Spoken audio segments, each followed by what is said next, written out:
Hello class, this is going to be a short presentation just doing an overview of reader response and transactional theory. It's touched on in your textbooks a little bit, and it's in chapter 1 and 2. It's also touched on in the Moodle readings this week. So let's first talk about how we think of reading. So here's a bunch of cartoons. The dirt and trash the kids are reading. Just go and click the right answers. An interaction between a child and mother about them testing their comprehension level of a certain text. So transactional theory, which originates, by Louise Rosenblatt, which we'll talk about more, is a very different way of thinking about matching text with readers and what the role of the teacher is in doing that facilitation. And it's not about labeling certain, like the cartoon, labeling certain things, oh, these are, dirt and trash, like some people would label graphic novels or something like that. Or it's not about having the proper answers of comprehension for certain texts. It's about having an understanding of how the child is interacting with that text, or how that child is understanding that text, literary wise. So I'm often asked, how do you know if a text is right for a kid? Well, if you're talking about text complexity and comprehension, a simple rule that many teachers use is the 5-finger rule. If it's independent reading, you tell the kid, once they get to 5 words, the book's too difficult for them and they should move on to another book. The first word's okay, 2 words, still a good choice, 3 words, you may need help reading, 4, tough to read, 5, pick a different book. Now, this is a very, old school way of looking at reading, and it works. You don't want a child to struggle through reading a text, but sometimes kids want to struggle through reading a text because while the text complexity might be far advanced from them, the actual subject matter they can understand. And the same thing and the opposite can happen. They can totally understand the vocabulary or the grammar in the book, but the subject matter is too intense for them, too dramatic, or so far removed from their lives that they cannot make a transaction with it in a meaningful way. And therefore, their reading, the way they feel about reading and the reading that they're doing is not meaningful. It's not sense making. So this is a traditional way of people and the way they interpret how people, read, which is the meaning is in the book, and then the head is kind of like this blank bucket, and if there's an intellectual shovel, and the meaning is just coming out of the book and being plopped into your brain. Those familiar with critical pedagogy by Paulo Freire can think of this the banking model of education, that we're all blank slates, we're just told what to think, and we're like automatons. We all think alike. And I'm sure you all enjoy my wonderful little graphic here with the book just merely, having all the information and it going straight into, the stick figure, meaning that everybody is comprehending it the same way. But when we read Men Fox, she of course was talking about reading aloud. But as she said, the fire of literacy is created by the emotional sparks between a child, a book, and that person reading it. It isn't achieved by the book alone, nor by the child alone, nor by the adult alone. So if it isn't an independent reading and it's being facilitated by an adult, there's just another factor in there that is actually, becomes part of the equalization or the ingredients of what Rosenblatt will call transactional theory or poem making. The next one, reading aloud and talking about what we're reading, sharpens children's brains. So it's we're thinking beyond the standardization of, you know, comprehension issues, text complexity, those sorts of things. We're thinking beyond that. We're thinking about the emotional and the aesthetic understanding that children get out of reading. So here I just wanted to put, something else Mem Fox said, when that person is in that facilitation mode of reading aloud, the importance of punctuation and how someone reads something. If I read the sentence on this as, I use the punctuation to help me make sense of what I am reading. That's a period. Now, let's make it a question.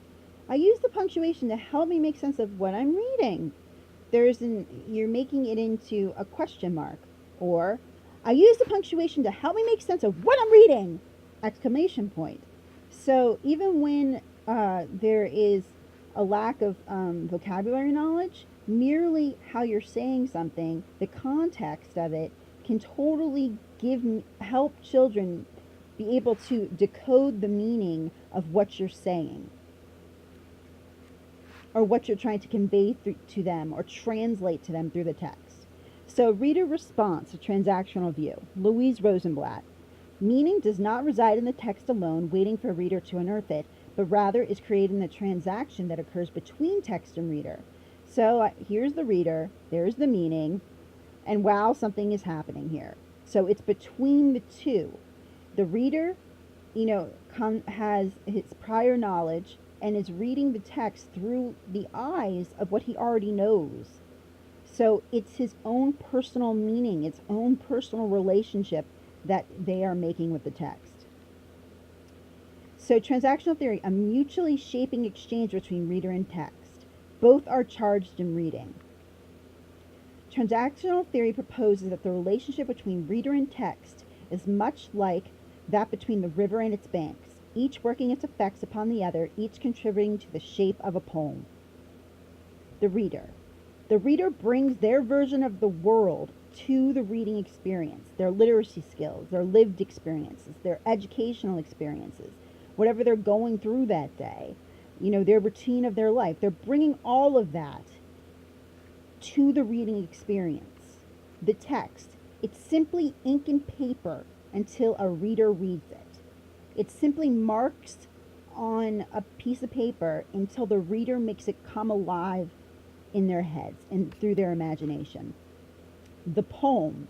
So the idea of the poem, Louise Rosenblatt is using it very metaphorically here, but what happens when the text is brought into the reader's mind? Symbolic, evoking in the transaction, images, emotions, concepts. It's the poem that's happening between the reader and the text. They're making a poem, or their own understanding of that text. So I've got a little graphic here, but meaning making. So as you can see, the reader is in the center. They're there with the text. They're transacting with one another, and the sparks are the poem that's happening as the reading is occurring. And I think I have a little timer down there to show time happening. So it happens only in the reader's mind. It does not take place on the page nor in the text, but in the act of reading. In the behavior of reading is when the poem is being constructed. So the next thing we go to is the concept of stance, the expectations readers have of texts. So Rosenblatt makes very clear that she believes that there's two different kinds of reading, efferent and aesthetic. Efferent, Rosenblatt states, the reader's attention is primarily focused on what will remain as a residue after the reading, the information to be acquired, the logical solution to a problem, the actions to be carried out. So efferent reading is like textbook reading. You're underlining the main concepts, and that's what you're reading for. You're just reading for the content. You're not reading to step vicariously into the textbook and into the world of the textbook. So it's something that you're doing almost like you're reading a test. You're looking for the answers for things. Aesthetic reading. In aesthetic reading, the reader's attention is centered directly on what he is living through during the relationship with the particular text. So we have a graphic here. Reader's stance towards a text determines how a text is read.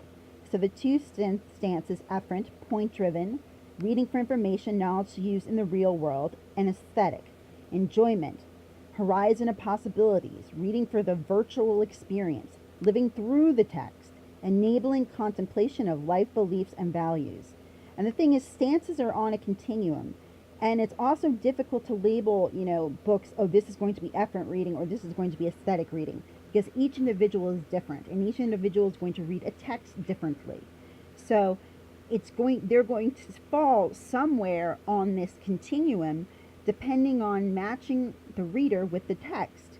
Rosenblatt makes the remarks that, people that are really into cooking can read a cookbook aesthetically. They can get aesthetic pleasure, aesthetic, emotion out of reading a cookbook. So but you have to be into cooking. There needs to be, and it has to be the kind of cooking you do. So there has to be some sort of relationship there. And one of the roles of the teacher is to try to discover that relationship, facilitate it, and cultivate it, and encourage it. And that's a way to encourage readers, especially reluctant readers. So cultivating a love for reading, the importance of aesthetic engagement. Literary scholars theorize that young readers who never see reflections of themselves and or their cultures may develop reading resistance. And that is from Dr. Sipe, who recently passed away, but he was at the University of Pennsylvania in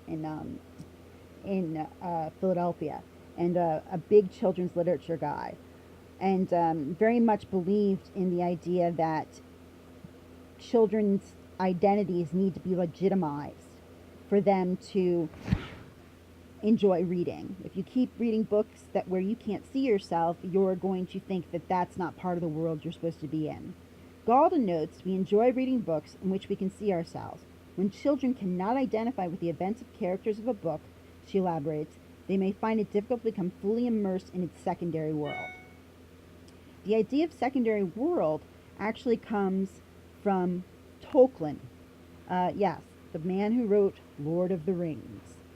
And it's actually about being able to step into a completely different world. And at that time, he was talking about the fantasy world and, not being resistant to it.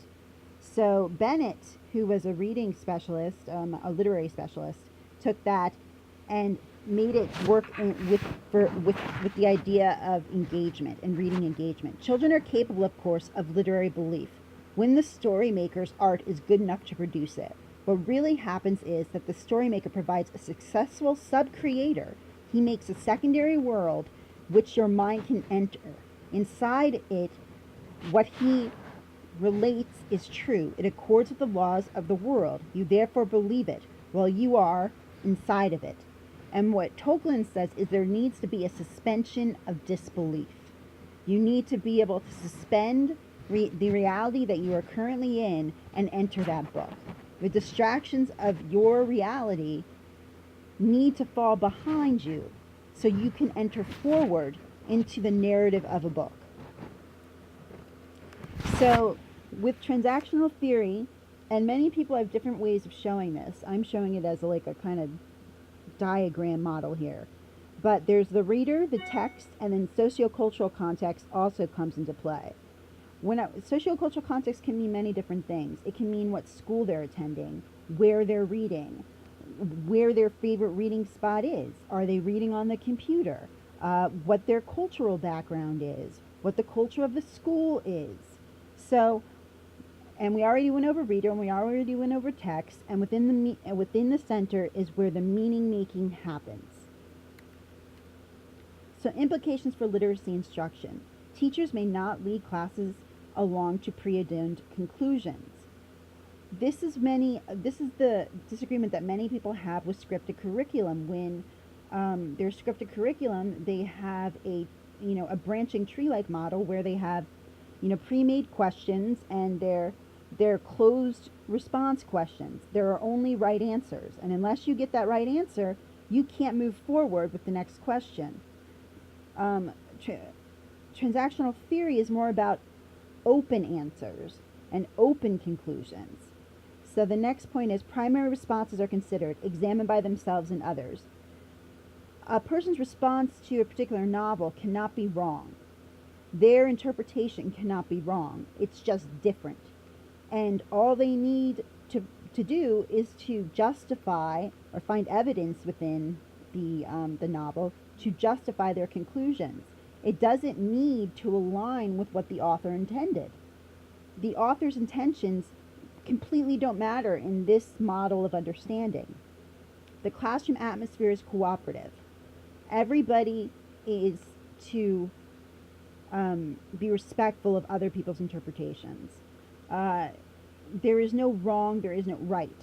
There is just a continuum of understanding.